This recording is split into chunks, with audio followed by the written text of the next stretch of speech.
5 things I wish I did in my early 20s. Number 1, saved and started a small business. Sana nung early 20s ko, nag-try sana ako mag-put up ng business. Hindi sana ako nakontento sa pagiging empleyado. Hindi ko minamasama yung pagiging empleyado. There is more out there than being an employee. Walang yumaman sa pagiging empleyado.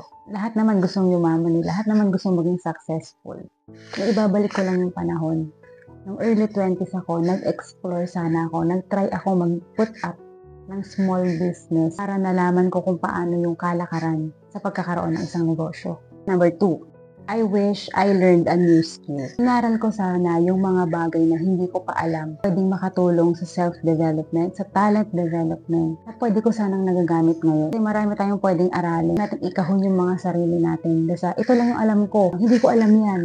Inaral ko sana yung mga bagay na hindi ko alam. Pwedeng nakatulong sa akin yun ngayon. Number 3, I wish I invested in the stock market. Sana noon inaral ko na yung stock market. Kasi ang ganda ng opportunity na naghihintay sa atin kung inaral natin yung stock market. At nag-invest sana ako unti-unti doon.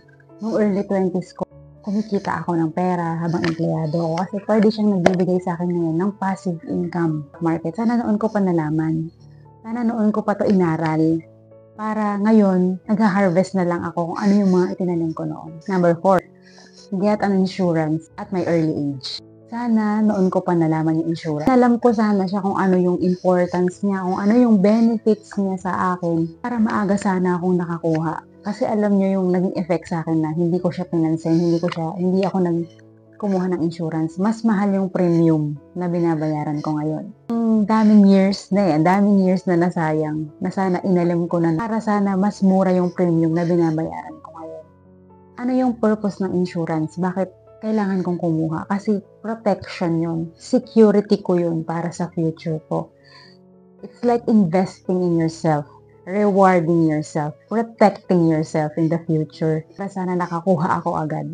Number 5, I wish I tried sales and marketing. Takot kasi ako sa rejection and getting out of my comfort zone. Kaya nakontento ako sa simpleng trabaho lang. Hindi na ako nag-try ng iba. Pero nakita ko, mostly ng mga successful na tao, hindi sila natakot magbenta. Hindi sila natakot sa sales and marketing.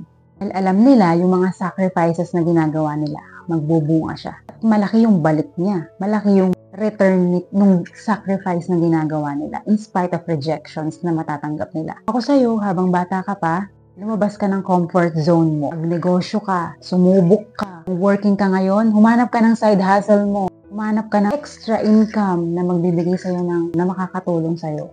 Alamin mo rin yung pag-i-invest sa stocks. Alamin mo yung stocks na dividend paying. Kaya madali nang aralin yung mga bagay na yun. May Google na. Ngayon, hawakan mo lang yung cellphone mo at may wifi ka, may Google, may YouTube. Marami kang pwedeng malaman. Mag-invest ka ng pakonti-konti sa stocks. Kahit maliit na portion lang ng income mo, ilagay mo doon. Aralin mo yung mga benefits ng insurance, kung ano yung protection na pwedeng ibigay sa'yo ng insurance. Ano ka makakakuha kasi protection mo yun sa future self mo. Para sa sarili mo yon at para sa mga mahal mo sa buhay. Kapag kumuha ka ng insurance, nag-i-invest ka para sa sarili mo. Lalo na, breadwinner ka. Mag-invest ka sa sarili mo at huwag kang mahiyang magbenta. Ang edad natin, bata man tayo, early 20s man tayo, nasa 30s man tayo, nasa 40s, 50s, kahit sa retirement years natin, it's never too late to start. Aralin yung mga bagay na hindi pa natin alam, o lumabas sa mga comfort zones natin. Meron tayong kanya-kanyang timeline. Ang mahalaga is take that single step. Take that one step na magdadala sa'yo dun sa success na gusto mong mangyari sa buhay mo.